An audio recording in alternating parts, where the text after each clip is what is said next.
Hello everyone, and thank you for being here. Today I am presenting the 5 Good Things Expressive Framework, or 5GTEF. This model is designed as a neuro-affirming, mindfulness-based approach to relational healing.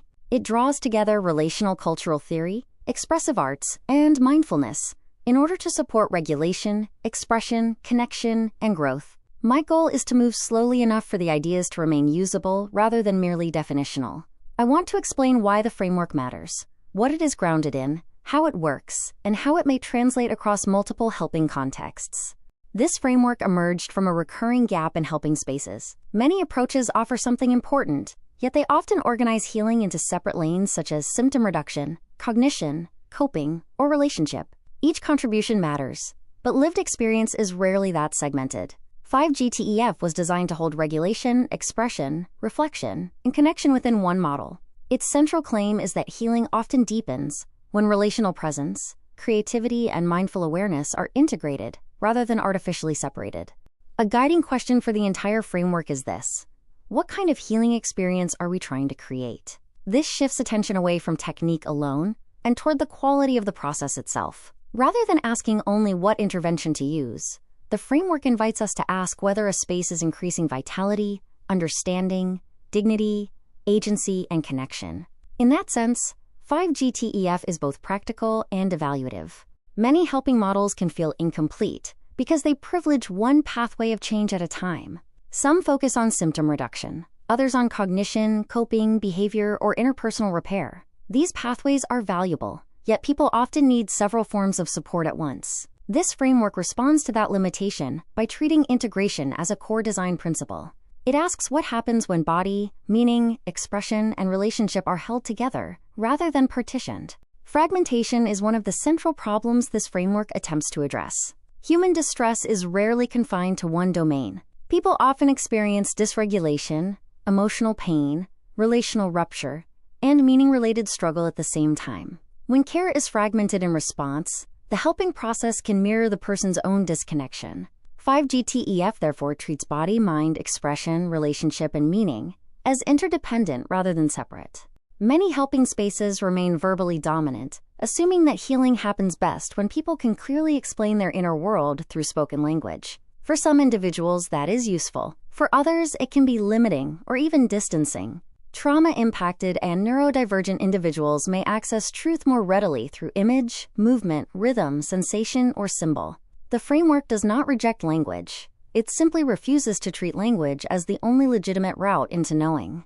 This framework may be especially meaningful for trauma-impacted individuals, neurodivergent individuals, people carrying pre-verbal or difficult-to-name experiences, and people whose cultural traditions resonate with artistic, ritual, or collective forms of meaning-making. These groups should not be treated as marginal exceptions. They expose the limits of models that overvalue verbal fluency, individualism, or linear processing. Inclusive practice begins by widening what counts as valid participation and communication. Offers is not an anything-goes expressive model, nor a rigid clinical script. It offers a grounded sequence that is repeatable enough to support safety and flexible enough to honor difference. That balance matters because people often need both predictability and freedom. They need enough structure to enter the work without becoming overwhelmed, and enough openness for the work to become personally meaningful. It introduces the 3 major foundations of 5GTEF: relational cultural theory, expressive arts therapy, and mindfulness. These foundations are integrated, rather than merely adjacent. The first major foundation is relational cultural theory, or RCT. RCT challenges assumptions that define health mainly through independence and self-sufficiency. In contrast, it suggests that human beings grow through connection. Mutual empathy, authenticity, responsiveness, and attunement are therefore not secondary features of healing. They are central conditions for it. RCT matters here because it changes our assumptions about what wellness means. If people grow through connection, then disconnection is not peripheral. It is often a site of wounding. Likewise, relationship is not merely supportive context. It can be reparative in its own right. This is a major philosophical shift, especially in environments shaped by ideals of emotional self-sufficiency. Within RCT, growth-fostering relationships tend to generate zest, clarity, worth, productivity, and connection. In this framework, those outcomes become both conceptual anchors and practice guideposts. They help us move beyond deficit-only assessment by asking not simply whether distress is decreasing, but whether vitality, dignity, understanding, agency, and relational depth are emerging. The second major foundation is expressive arts therapy. This foundation broadens how people can engage in healing and meaning-making. Rather than requiring people to talk through experience before they can work with it, expressive practice invites multiple forms of knowing. Drawing, movement, rhythm, collage, storytelling, and symbolic image-making can transform what is abstract or overwhelming into something visible, embodied, and shareable.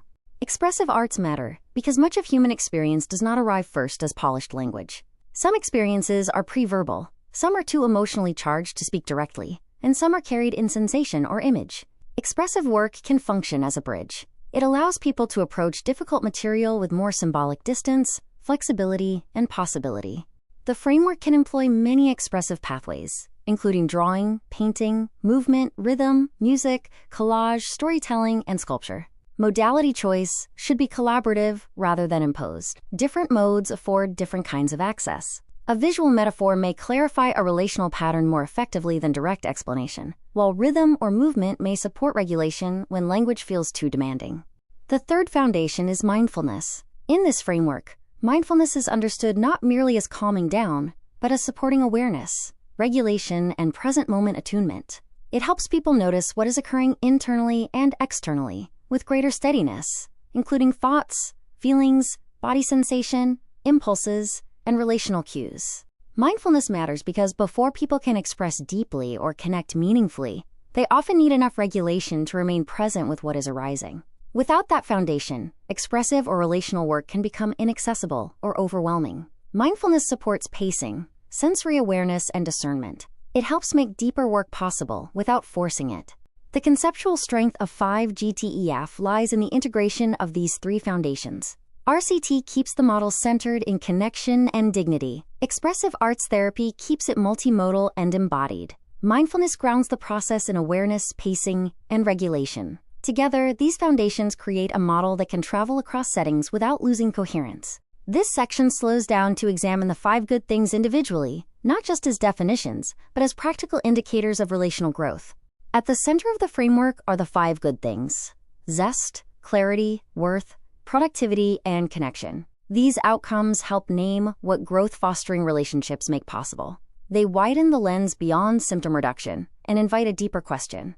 What begins to emerge when people feel seen, supported, expressive, and relationally held?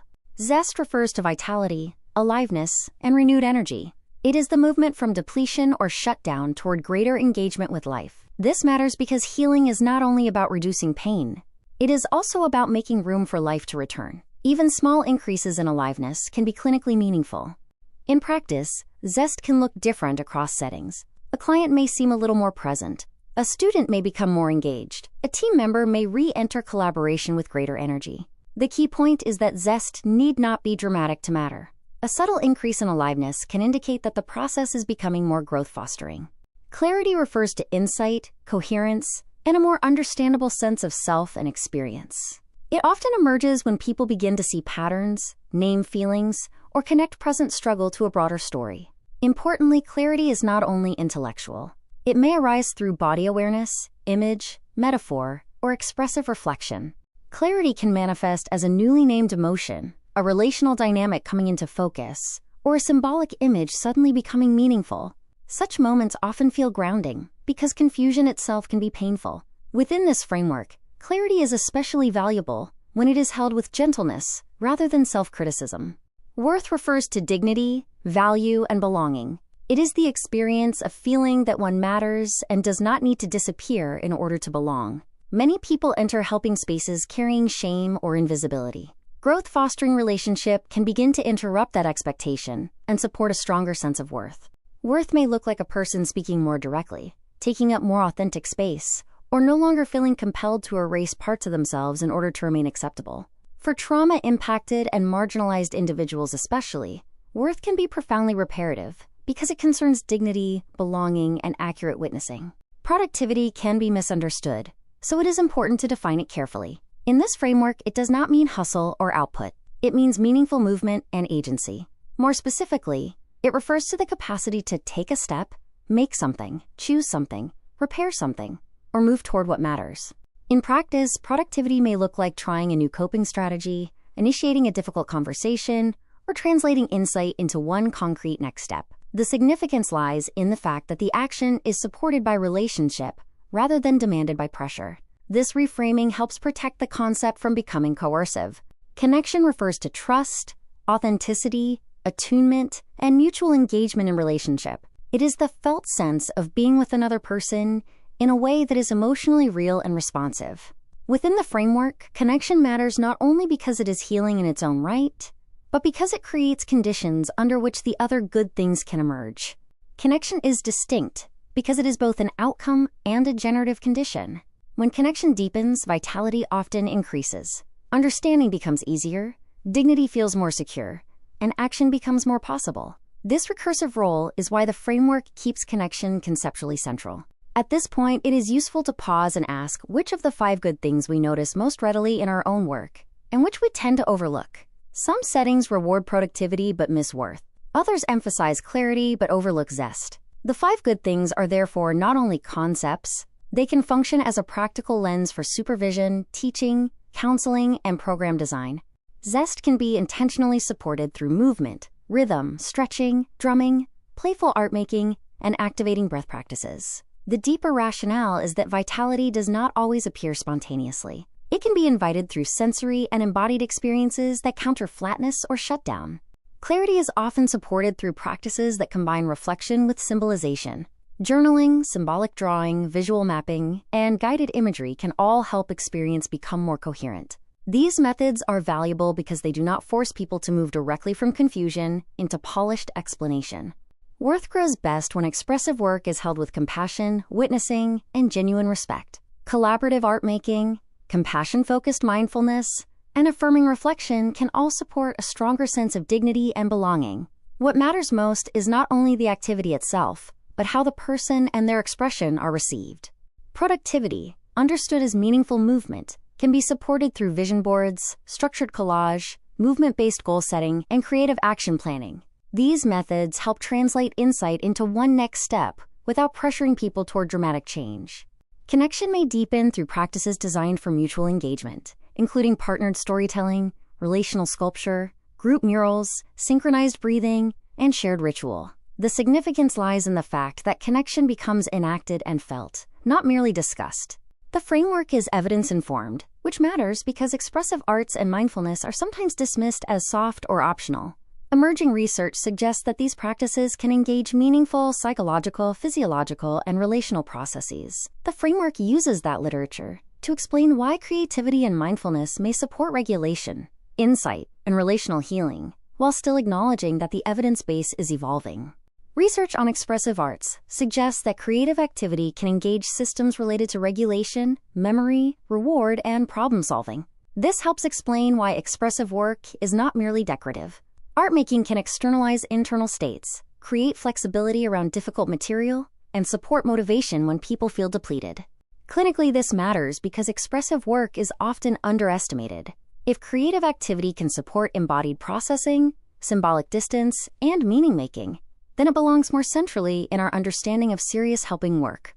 A visual metaphor or symbolic image may sometimes provide more direct access to difficult material than sustained verbal analysis. The evidence base also points to the relevance of expressive methods for neurodivergent individuals. Multimodal pathways can support communication and regulation without making verbal fluency the default measure of participation. A neuroaffirming framework broadens the communicative field so that sensory, visual, tactile, and rhythmic ways of knowing are treated as legitimate.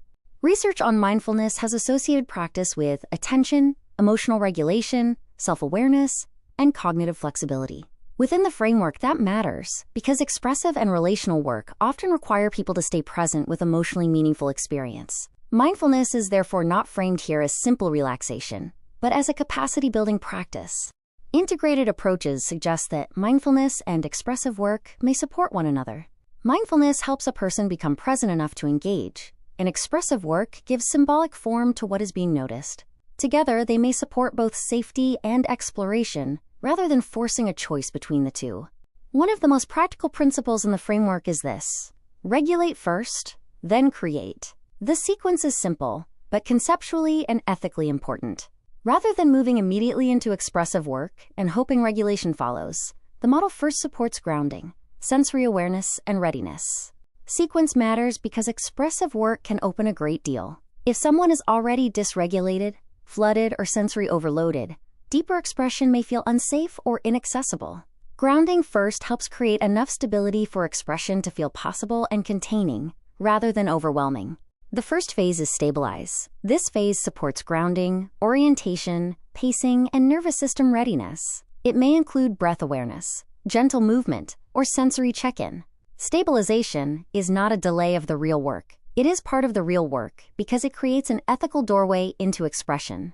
The second phase is create. Here the process opens into expressive engagement through writing, drawing, music, movement, collage, storytelling, or another accessible medium. The purpose is not artistic performance. It is the externalization and symbolization of experience.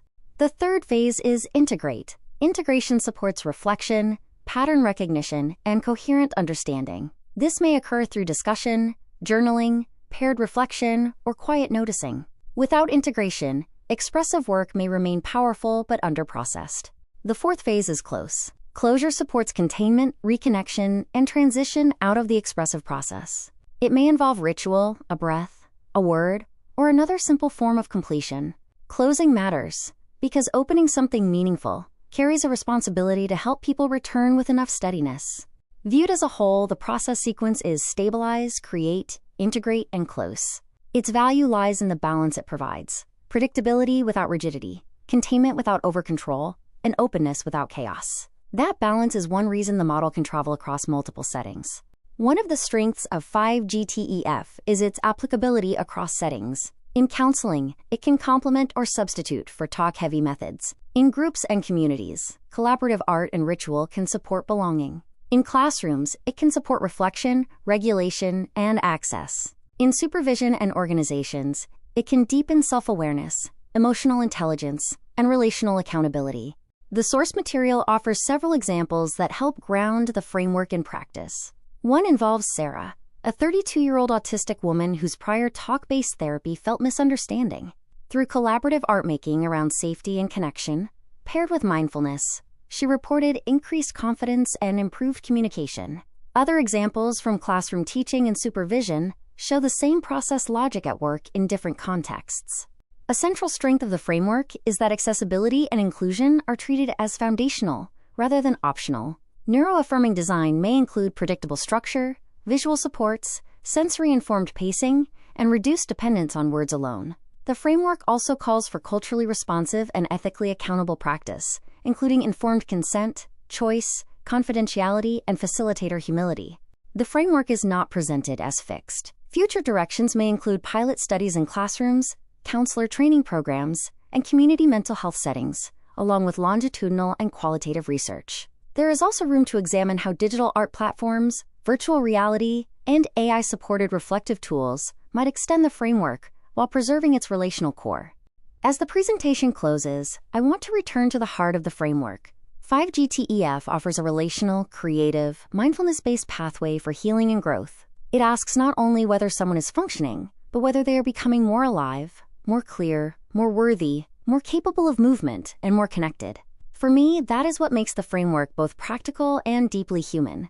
Thank you for engaging this framework with me. My hope is that this slower version has made the model feel clearer, more transferable, and more usable. If there is discussion time, I would invite consideration of what feels most applicable in your setting and what relational experience you are trying to create.